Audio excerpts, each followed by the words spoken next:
ఆశ్చర్యకరమైన బైబిల్ పాఠంగా దినవృత్తాంతములు మొదటి గ్రంథము 13వ అధ్యాయం చదువుకుందాము.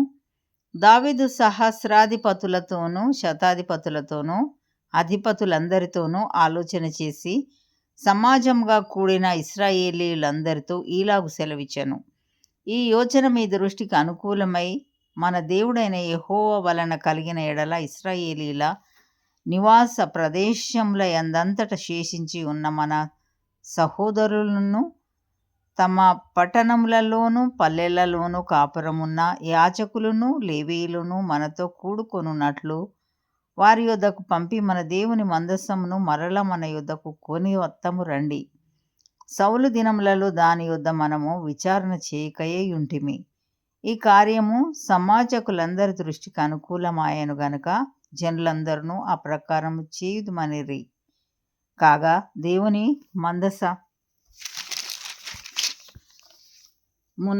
మందసమును కిర్యత్యారీము నుండి తీసుకొని వచ్చుటకు దావీదు ఐగుప్తు యొక్క షీహోరు నది మొదలుకొని హమాతునకు పోవు మార్గం వరకు నుండు ఇశ్రాయేలీయులనందరినీ సమకూర్చెను. కెరూబుల మధ్య నివాసం చేయు దేవుడైన యెహోవా నామము పెట్టబడిన ఆయన మందసమును యూదాలో నుండి కిర్యత్యారీము అనబడిన బాలా నుండి తీసుకొని వచ్చుటకై అతడును ఇశ్రాయేలీయులందరూ అచ్చటికి పోయిరి.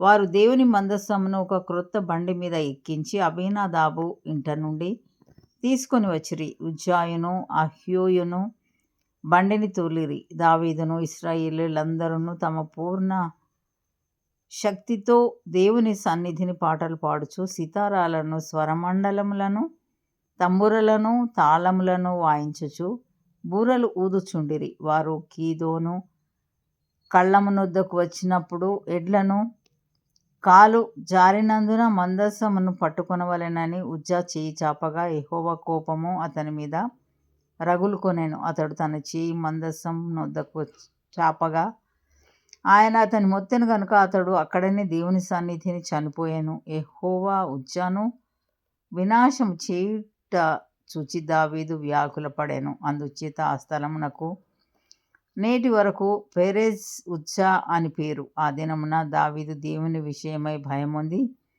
దేవుని మందసమును నా యొద్దకు నేను ఎలాగు తీసుకొని పోవుదుననుకొని మందసమును తన యొద్దకు దావీదుపురమునకు తీసుకొని పోక దానిని గిత్తీయుడైన ఓబేదెదోము ఇంటిలోనికి కొనిపోయాను. దేవుని మందసము ఓబేదెదోము ఇంటిలో అతని కుటుంబమునొద్ద 3 నెలలుండగా యెహోవా ఓబేదెదోము ఇంటి వారిని అతని సొత్తంతటిని ఆశీర్వదించాను.